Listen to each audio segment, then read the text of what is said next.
इस वीडियो का बनाने का मतलब ये नहीं है कि मैं किसी की रिस्पेक्ट नहीं करता। मैं सभी तरह के आर्ट वर्क और आर्टिस्ट की रिस्पेक्ट करता हूँ, स्पेशली हेंटाई आर्टिस्ट।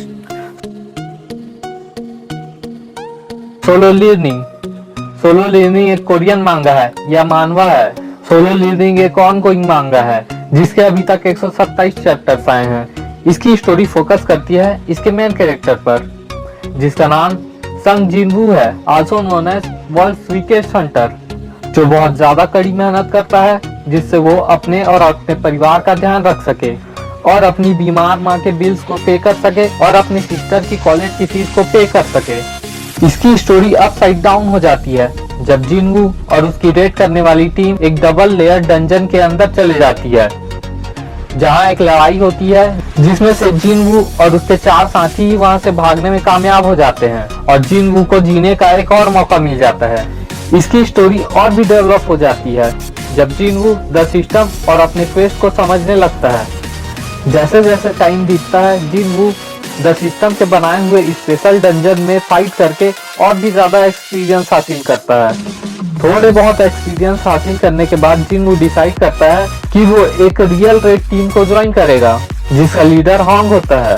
जिनवू और एक डी रैंक हंटर जिन हो को इस रेड में इसीलिए शामिल किया जाता है क्योंकि 20 हंटर पर रेड का क्राइटेरिया कंप्लीट करना होता है। डंजन में पहुंचने के बाद डंजन बॉस को देखकर जिनवू के इस ग्रुप के मेंबर्स जिनवू और जिन हो को डंजन बॉस के हाथों मरने के लिए अकेला छोड़कर भाग जाते हैं, जिसके बाद जिनवू और डंजन बॉस की लड़ाई होती है और जिनवू डंजन बॉस को हरा देता है। बाद में होंग और उसकी टीम वापस आती है डंजन को लूटने के लिए, ये सोचकर कि जिनवू और जिन हो मर चुके होंगे, जहाँ पर जिनवू ने पहली बार किसी ह्यूमन बीइंग को किल किया होता है। जिसके बाद जिनवू का लेवल किसी नॉर्मल एथिकल शोनेन प्रोटैगनिस्ट की तरह बढ़ जाता है।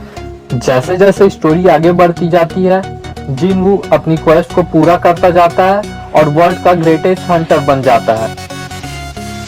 Why do I hate it? जिन लोगों ने ज्यादा एनिमी और मांगा नहीं देखा है या पढ़ा है और जो लोग अभी ओताकू बने हैं, उन लोगों के लिए सोलो लिवनिंग एक ऑसम स्टोरी बन सकता है। लेकिन जो लोग एक वीब हैं जिन्होंने Hunter Hunter, sword art online, Overlord देखा है, उन लोगों के लिए ये किसी कचरे से कम नहीं है। उन लोगों के लिए ये सिर्फ एक वेस्ट ऑफ टाइम होगा। और तो और इसके ज्यादातर एंटागोनिस्ट भी ओरिजिनल नहीं है। सोलो लिवनिंग के अंदर आपको 0% ओरिजिनल प्लॉट मिलेगा। सोलो लिवनिंग में उसका खुद का कोई ओरिजिनल प्लॉट नहीं है। It's just a combination of some of the best arc of from different anime series. और जो मेन कैरेक्टर जिनवू है वो एक्सट्रीमली ओवर पावर्ड है। Solo leveling is too common and predictable from the start. एक बीमार बूढ़ी माँ, एक college going sister और बहुत ही ज्यादा कमजोर लड़का जो आगे चलकर सबसे ज्यादा स्ट्रॉन्ग बनेगा। इसमें कोई भी यूनिकनेस नहीं है। एरन के जैसे personality development, his necromancer power of aims on goal,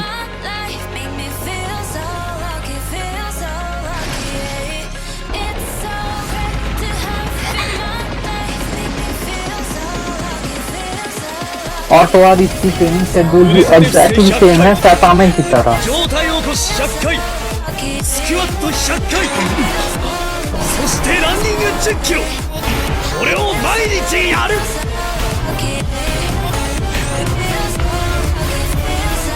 Even the system part is taken from SAO and Dungeon Tools from Danmachi।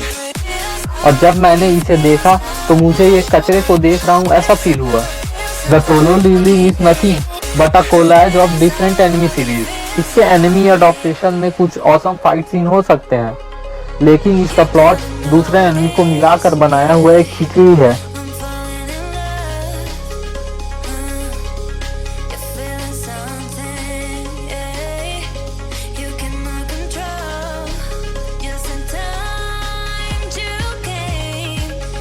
जब हम कोई एनिमे या मांगा स्टार्ट करते हैं तो हम story, character, villains, story line, plot से बहुत ज्यादा एक्सपेक्टेशंस रहती है और जब वो हमारे एक्सपेक्टेशन पर खड़े नहीं उतरती तब वो बस एक टाइम कंज्यूमिंग और टाइम वेस्ट बनकर रह जाती है। मैंने इस होप में अपना इतना टाइम वेस्ट किया क्योंकि मुझे लगा कि प्लॉट में अब कोई ट्विस्ट आएगा, लेकिन आई फाउंड नथिंग।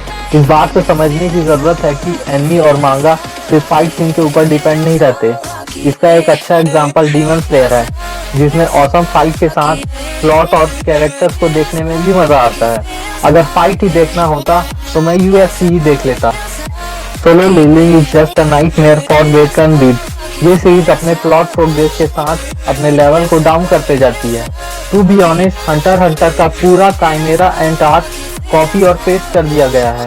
मैंने अब तक कोई लाइट नॉवेल नहीं पढ़ी है, लेकिन मैं इसे फ्यूचर में ट्राई करना चाहूंगा, just in the hope that the plot get better.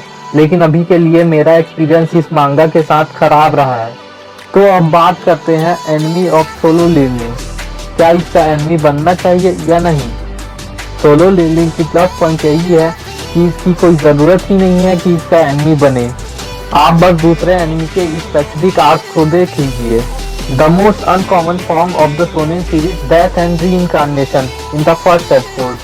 Reverse SAO, the system called thing, और वन पंच मैन की सैतामा की ट्रेनिंग आर्क, गोकू की इंस्टिंक्ट फाइट और भी ज्यादा स्ट्रॉन्ग बनने के लिए, insanely leveling up from collecting orb, फिर से रीइंकारनेट करने के लिए, field heroes betrayal, instant killing program, again SAO, character development यानी कि टोक्यो गूल की तरह, द सिस्टम का सीक्रेट किसी को मालूम नहीं है रीजीरो की तरह, 100 फ्लोर टूर्नामेंट डीमन के साथ, इंसेनली पावरफुल डैड जो मिसिंग है कुछ सालों से, काइमेरा एंड आर्क, ये तीनों हंटर की तरह।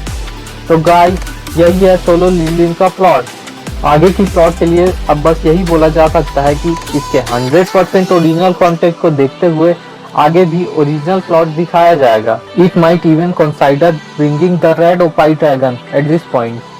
मुझे इससे अब और ज्यादा कोई एक्सपेक्टेशन नहीं है और शायद मैं इसे आगे कंटिन्यू भी नहीं करूंगा।